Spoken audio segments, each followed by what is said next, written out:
వాసిగాంచిన భూపతులు చక్రవర్తులు తమ కిరీటములు తాకునట్లుగా ప్రణమిల్లుచుందురు. అట్టి రఘువరుని నేను శరణు వేడదను. జై శ్రీరామ. కోసల దేశ వాసులందరూ శ్రీరామచంద్ర ప్రభువును స్పృశించుట వలనను, ప్రత్యక్షముగా దర్శించుట చేతను, సేవించుట వలనను, అనుసరించుట చేతను పునీతులేరి. అందువలన వారు శ్రీరాముని అనుగ్రహమున యోగీశ్వరులు పొందునట్టి పరంధామమును చేరిరి.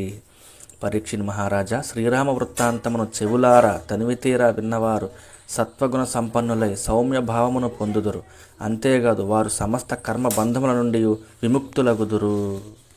పరీక్షిణ్ మహారాజు అడిగెను, మహాత్ముడైన శ్రీరామచంద్రుడు స్వయముగా తన సోదరుల ఎడ ఎట్లు మసులుకొనుచుండెడివాడు? భరతాది సోదరులు, అయోధ్య పురవాసులు, కోశల దేశ ప్రజలు ఆ ప్రభువునెడ ఎట్లు ప్రవర్తించుచుండెడివారు? శ్రీ శుకుడు నుడివెను, శ్రీరామచంద్రుడు పట్టాభిషిక్తుడైన పిమ్మట తన ఆజ్ఞానువర్తులైన సోదరులను దిగ్విజయ యాత్రకై ఆదేశించెను. ఆ ప్రభువు తన ప్రజలందరికీ ఆత్మీయతతో దర్శనమిచ్చుచుండెడివాడు. అనుచరులతో గూడి పురమును పౌరులను రక్షించుచుండెడివాడు. ఆ ప్రభువు పాలన కొనసాగుచున్నప్పుడు వీధులన్నీయును సుగంధ జలములతో, మదపుటేనుగుల మద జలములతో తడుపబడుచుండెను. శ్రీరాముడు ప్రభువకుటతో ఆ నగరమంతయును పౌరులు అందరూ మిగుల సంతోషముతో పరవశించిపోవచుండిరి. రాజసౌధములు, పురద్వారములు, సభాభవనములు, చైత్యములు, పౌరగృహములు మొదలగు వాటిపై స్థాపితములైన బంగారు కలశములు తలతల మెరయుచుండెను. ధ్వజపతాకముల రెపరెపలతో ఆ నగర శోభ ఇనుమడించుచుండెను.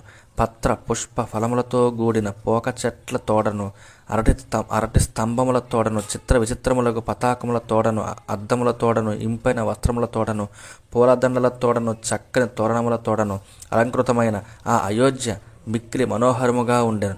నగరవాసులు వివిధములకు కానుకలను తీసుకొని రాముని సమీపించుచుండిరి. వారు ఆ ప్రభువునకు శుభములను పలుకుచు, ఓ దేవా, పూర్వము నీవు వరాహావతారమున ఈ భూమండలమును ఉద్ధరించిన మహానుభావుడవు, ఇప్పుడు దీనిని నీవే పరిపాలింపుము అని ప్రార్థించుచుండిరి.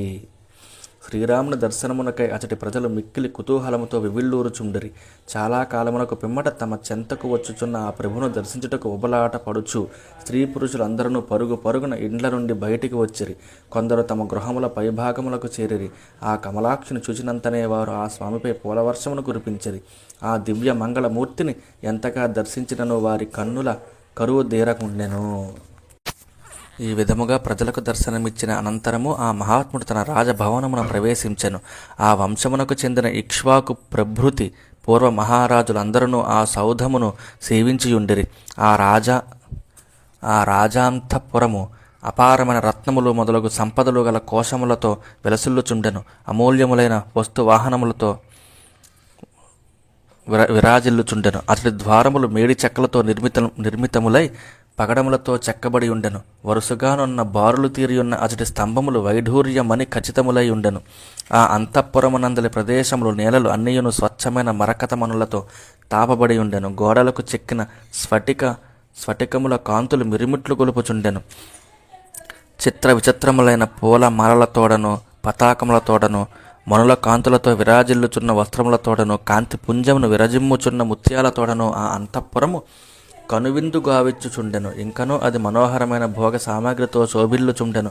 పరిమళ భరితములైన పుష్పమాలలతో, ధూపదీపములతో దాని వైభవము అద్వితీయముగా ఉండెను. ఆభరణములకే వన్నెగూర్చడి అతడి స్త్రీ పురుషులు దేవతల వలె విరాజిల్లుచు అతడు సేవలనొచ్చుచుండెను. ఆత్మారాములైన జితేంద్రియములలో శ్రేష్ఠుడగు శ్రీరామచంద్రస్వామి తన భవనమున ప్రవేశించి తనకు ప్రాణతుల్యయు మిక్కిలి అనురాగవతియు సౌందర్య రాశియు అయిన సీతాదేవితో కూడి అతడు సుఖశాంతులతో విహరింపసాగెను. భక్తి శ్రద్ధలతో తన పాద పద్మములను ఆరాధించుచున్న స్త్రీ పురుషుల సేవలను అందుకొనుచు శ్రీరాముడు ధర్మనిరతుడై వర్ణాశ్రమ ధర్మములను కాపాడుచు కాలానుగుణముగా సుఖభోగానుభవములతో పెక్కు సంవత్సరములు గడిపెను. జై శ్రీరామచంద్ర ప్రభు. శ్రీమద్భాగవతము 9వ స్కంధము 12వ అధ్యాయము. ఇక్ష్వాకు వంశమున మిగిలిన రాజుల వృత్తాంతములు. శ్రీ శుకుడు వచించెను, పరీక్షిణ్ మహారాజా, కుశుని కుమారుని పేరు అతిథి. అతని సుతుడు నిషధుడు, నిషధుని పుత్రుడు నభుడు, అతని తనయుడు పొండరీకుడు, పొండరీకుని సూనుడు క్షేమధన్వుడు,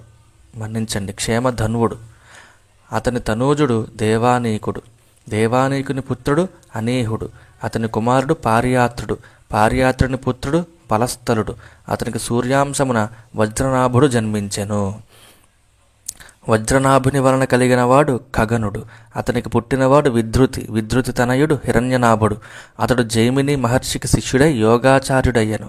కోశల దేశవాసి అయిన యాజ్ఞవల్క్య మహర్షి హిరణ్యనాభునకు శిష్యుడై ఆధ్యాత్మ యోగమును అధ్యయనము చేసెను. ఈ యోగము భోగవాసనా రూపమగు హృదయ గ్రంథిని ఛేదించునట్టిది. అజ్ఞానమును రూపుమాపునట్టిది. పరమసిద్ధిని ప్రసాదించునట్టిది. హిరణ్యనాభుని కుమారుడు పుష్యుడు. అతని సుతుడు ధ్రువసంధి. ధ్రువసంధి వలన కలిగినవాడు సుదర్శనుడు. అతని పుత్రుడు అగ్నివర్ణుడు. అగ్నివర్ణుని తనయుడు శీఘ్రుడు. శీఘ్రుని వలన పుట్టినవాడు మరువు. ఇతడు యోగ సాధన వలన సిద్ధిని పొందినవాడు. ఇప్పటికినీ ఇతడు కలాప గ్రామమును ఆశ్రయించి నివసించుచున్నాడు. కలియుగాంతమున సూర్యవంశము నష్టము కాగా ఇతని వలన వృద్ధి పొందిన పుత్ర పౌత్ర పరంపరతో అది మరల ఉత్తేజితమగును. ఆ మరువు వలన ప్రసుశ్రుతుడు పుట్టెను. అతని వలన కలిగినవాడు సంధి. సంధి యొక్క తనయుడు అమర్షణుడు. అమర్షణుని సుతుడు మహస్వంతుడు. అతని పుత్రుడు విశ్వసాహ్వుడు. విశ్వసాహ్వుని తనూజుడు ప్రసేనజిత్తు. అతని వలన జన్మించినవాడు తక్షకుడు. అతని కుమారుడు బృహద్బలుడు. రాజా, ఈ బృహద్బలుడు నీ తండ్రియగు అభిమన్యుని చేతిలో మరణించెను. పరీక్షిని మహారాజా, ఇక్ష్వాకు వంశమున ఇంతవరకు నువ్వు వర్ధిల్లిన మహారాజులను గూర్చి నీకు వివరించితిని. ఇంకా రాబో వారిని గురించి తెలిపెదను వినుము. బృహద్బలునకు కలగనున్న పుత్రుడు బృహద్రనుడు. అతని తనయుడు ఉరుక్రియుడు, ఉరుక్షుతుడు. ఈ ఉరుక్రియుని తనూజుడు వత్సవృద్ధుడు, వత్సప్రీతుడు. అతని కుమారుడు ప్రతివ్యోముడు. ఈ ప్రతివ్యోముని పుత్రుడు భానువు. భానుని కుమారుడు దివాకుడు. ఇతడు అపారమైన సేనకు అధిపతి. దివాకుని తనయుడు సహదేవుడు. అతడు గొప్ప వీరుడు. సహదేవుని వలన కలిగినవాడు బృహదశ్వుడు. అతని సుతుడు భానుమంతుడు. భానుమంతునకు పుట్టినవాడు ప్రతీకాశుడు. అతని కుమారుడు సుప్రతీకుడు. సుప్రతీకుని తనూజుడు మరుదేవుడు. అతని వలన కలిగిడివాడు సునక్షత్రుడు. అతని సుతుడు పుష్కరుడు. పుష్కరుని పుత్రుడు అంతరిక్షుడు. అతని కుమారుడు సుతపుడు. అతని సూనుడు అమిత్రజిత్తు.